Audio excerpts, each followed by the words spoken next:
So, this is the part of mental illness that I hate the most, and that is when I sit on the couch and do nothing. And for some reason, I feel like I'm wasting my own time. Like life is passing me by and I'm just sitting here fucking doing nothing. And I could do something about it, but I don't because I'm so lazy. I just don't feel like it.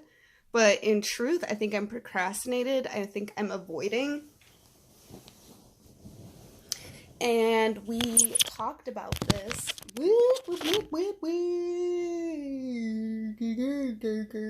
We talked about this in group, and it turns out what I'm like not really avoiding. I'm just afraid of what will happen when I do things. Like I gotta email my landlord and tell him that I want to move to Florida, so I'm gonna find a subleaser. I'm afraid he'll say no, so I don't want to do it.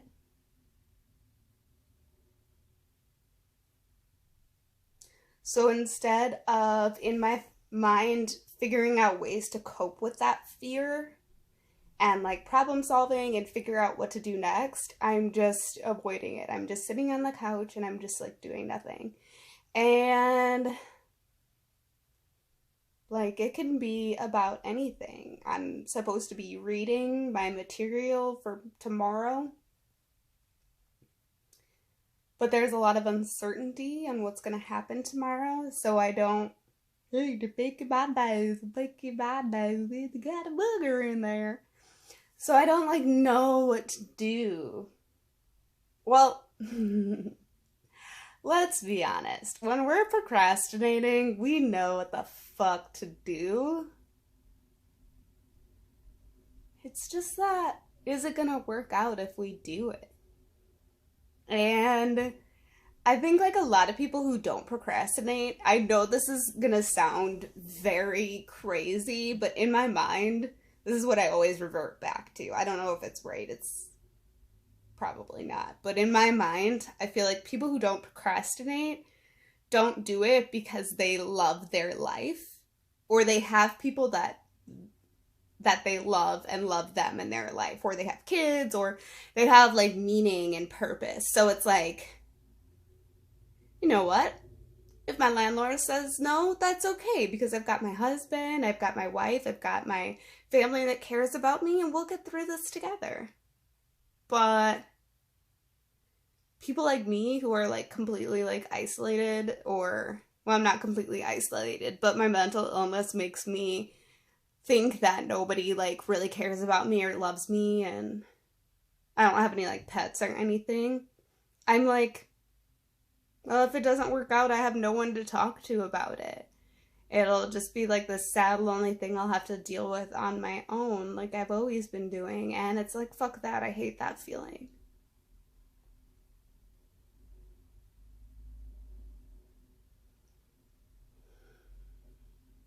So it seems like the solution to this is finding people that I love and care about me and I care about them.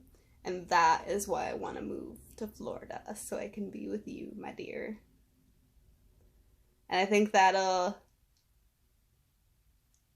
make life a little bit easier being around people that you appreciate and that appreciate you. Because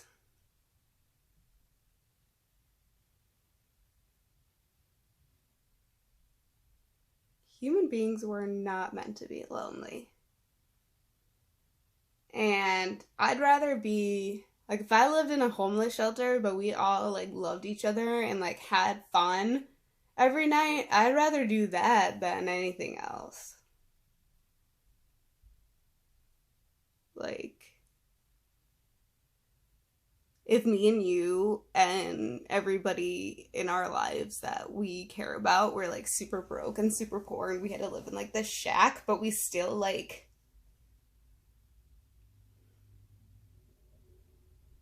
were happy and loved each other.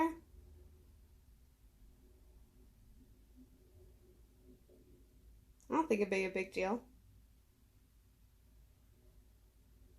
Like, I don't know if I've told you this before, but I watched this.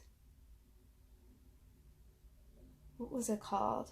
I watched the show. I think it was called The Breadwinner. It was like a animated cartoon movie about Afghanistan.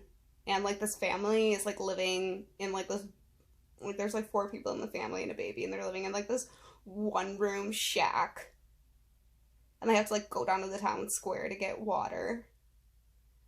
But they all like love each other so much, and they tell each other stories, and they like touch each other in loving ways. Like, I don't think my family ever touched each other. And it was like weird. It was either too much or not enough, but they were like caring, and even though like their life sucked and like they were in this war-torn country, I was like, fuck.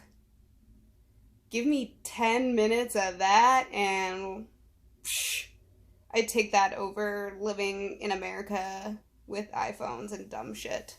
Hold on.